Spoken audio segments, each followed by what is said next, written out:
নমস্কাৰ, এটা নতুন ভিডিঅ'লৈ আপোনালোকক পুনৰবাৰ স্বাগতম জনাইছোঁ। আশা কৰোঁ আপোনালোক সকলো ভালে কুশলে আছে আৰু আপোনালোকৰ আশীৰ্বাদত মই বৰ্তমান আজিৰ এই সময়লৈকে ভালে কুশলে আছোঁ।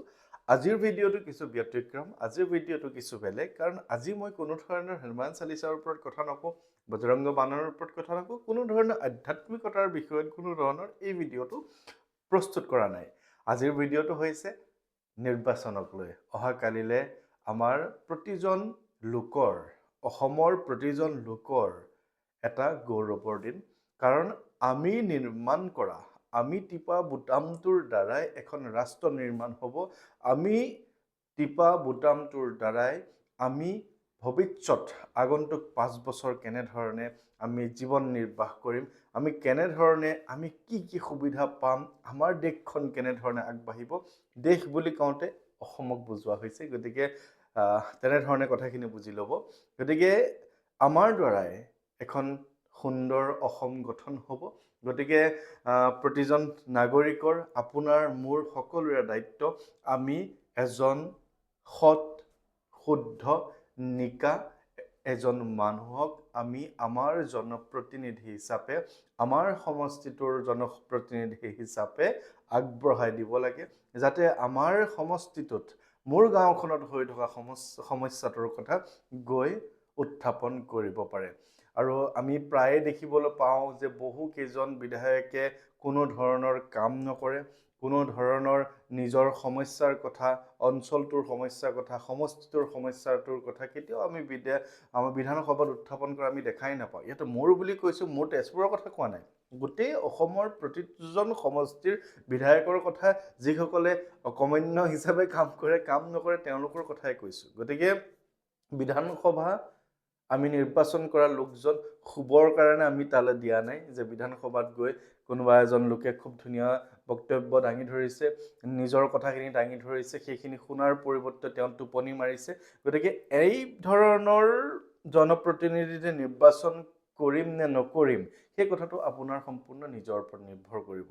আৰু মই কোনো ধৰণৰ দলৰ কোনো ধৰণৰ ছাপোৰ্টাৰ নহয়, যিহেতু গোটেই অসমখনত বিভিন্নজন লোকৰ ওচৰলৈ যাম, কোনোবা এজন কংগ্ৰেছৰ লোক, কোনোবা এজন বিজেপিৰ লোক, কোনোবা এজন অন্য দলৰ লোক, কোনোবা এজন নিৰ্দলীয় লোক, মুঠতে মই প্ৰত্যেকজন লোকৰ লগ পাওঁ আৰু প্ৰতিজন লোকৰ হৈ মই কাম কৰিছোঁ, বা প্ৰতিজন কোনো ধৰণৰ ৰাজনীতিৰ সৈতে মোৰ এই যাত্ৰাত কোনো ধৰণৰ মোৰ সম্পৰ্কই নাই। গতিকে মই ৰাজনীতি কোনো এজন লোকক ভোট দিয়ক বুলি, কোনো এটা দলক ভোট দিয়ক বুলি মই এই ভিডিঅ'টো প্ৰস্তুত কৰা নাই। মই এই ভিডিঅ'টো এই কাৰণে প্ৰস্তুত কৰিছোঁ যে যিহেতু আমাৰ বাবে অহাকালিৰ দিনটো অতিকে গুৰুত্বপূৰ্ণ দিন, আমাৰ ভোটটোৰ বহুত বেছি মূল্য আছে। আমাৰ এটা ভোটে কোনোবা এজন প্ৰাৰ্থী জিকাব পাৰে, কোনোবা এজন প্ৰাৰ্থী হৰুৱাব পাৰে, মানে ভাল প্ৰাৰ্থীজনো আমাৰ ভোটটোৱে হৰুৱাই দিব পাৰে, বা আমাৰ এই ভোটটোৰ দ্বাৰাই কোনোবা এজন অকমান্য প্ৰাৰ্থী জিকাব পাৰোঁ। গতিকে আমি প্ৰতিজন লোকে চিম্বলিক হ'ব নালাগে, ছবিটো চাই ভোট দিব নালাগে। মোৰ নিজৰ ব্যক্তিগত মতামত, আমি প্ৰাৰ্থীজন চাব লাগে, পাৰ্টি নহয়, আমি প্ৰাৰ্থী চাব লাগে, যে প্ৰাৰ্থীজন কেনেকুৱা, কোন উঠিছে, কাক আমি জয়যুক্ত কৰিব লাগে, কোন জিকিলে আমাৰ কাম হ'ব, কোন জিকিলে আমাৰ কোনো ধৰণৰ কাম নহ'ব, কোনজন প্ৰাৰ্থীৰ কিমান যোগ্যতা আছে, কোনজন প্ৰাৰ্থী যোৱা 5 বছৰ MLA হৈ, বিধায়ক হৈ সমষ্টিটোৰ কাৰণে কি কাম কৰিলে। তেওঁ বহুত কাম কৰিছে, কিন্তু আমি আশা কৰিছোঁ যে আৰু কাম তেওঁ কৰিব পাৰিব, আমাক তেওঁকেই লাগে। গতিকে মোৰ ভোটটো তেওঁৰ বাবে। আৰু যদি মই ভাবিছোঁ যে মই যোৱাবাৰ এইজন মানুহক ভোট দিছিলোঁ, তেওঁ এইটো পাৰ্টিৰ আছিল, তেওঁ আকৌ এইবাৰ টিকেট পাইছে, কিন্তু যোৱা 5 বছৰ একোৱেই কাম নকৰিলে, আমি দেখাকে কোনো ধৰণৰ উন্নতি সাধন নকৰিলে, গতিকে মই তেওঁক কিয় ভোট দিম। তাতকে কোনোবা এজন জনা শুনা মানুহ, শিক্ষিত যেন লগা মানুহ, যেনেকুৱা এজন মানুহ, যিজন মানুহে আমাৰ হৈ তাত মাত মাতিব পাৰিব, তেনেকুৱা এজন মানুহক আমি ভোট দিয়াটো প্ৰয়োজন।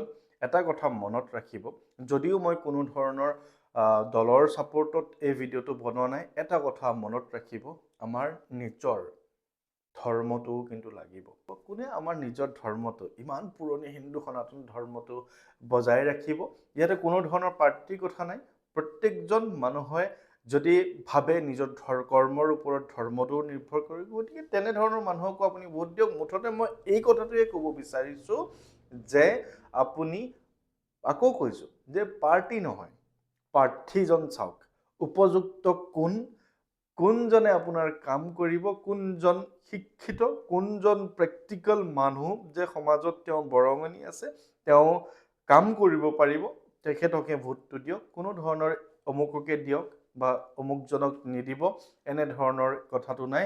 একদম শান্ত মনেৰে বিচাৰ বিবেচনা কৰক যে এওঁক আমি জিকাব লাগে, ব্যক্তি স্বাৰ্থ নহয়। আপোনাৰ যদি ভাবিছে যে এওঁ মোক কিবা এটা দিছে, হাতত কিবা এটা দিছে, ভোটটো দিবলৈ তেওঁক দিওঁ, সেইটো নহয়। আপুনি ভাবি চাওক যে কাক দিলে আপোনাৰ ঘৰখনৰ, কাক দিলে আপোনাৰ অঞ্চলটোৰ, কাক দিলে আপোনাৰ ৰাজ্যখন উন্নত হ'ব, তেওঁকেই ভোটটো দিব। গতিকে আশা কৰিছোঁ আপোনালোকে গণতন্ত্ৰৰ এই সৰ্বশ্ৰেষ্ঠ দিনটো, সৰ্বোত্তম দিনটো আহিছে অহাকালিলৈ, আপোনালোকে নিজৰ ভোটাধিকাৰ সাব্যস্ত কৰি এজন সুস্থ সবল দেশৰ নাগৰিক হিচাপে নিজৰ পৰিচয় দিয়ক, ভোট দিয়ক। কোনো ভোট বৰ্জন কৰিব নাপায়, কাৰণ আমাৰ এটা ভোটে এখন দেশ নিৰ্মাণ কৰিব পাৰে। আপোনাৰ যদি প্ৰাৰ্থী পচন্দ হোৱা নাই, তেনেহ'লে তাতে এটা চিম্বল থাকে নোটা, মানে আপোনাৰ কোনো এজন প্ৰাৰ্থী মানে পচন্দ হোৱা নাই, কিন্তু আপুনি আপোনাৰ নিজৰ অধিকাৰ সাব্যস্ত কৰিছে, গতিকে সেই চিম্বলটোতো আপুনি দিব পাৰে, তাত কোনো ধৰণৰ বাধা নাই। গতিকে মানুহজন চাওক, ভাল লাগিলে ভোট দিয়ক মানুহজনক, ভাল যদি এজনকো নাপায় নটাত ভোট দিয়ক, কিন্তু ভোট দিয়ক। গতিকে সকলোকে মই গণতন্ত্ৰৰ এই সুন্দৰ দিনটোৰ শুভেচ্ছা জনাইছোঁ। সকলোৱে নিজৰ ভোটদান সাব্যস্ত কৰক। ভালে থাকিব। জয় আই অসম, জয় শ্ৰীৰাম।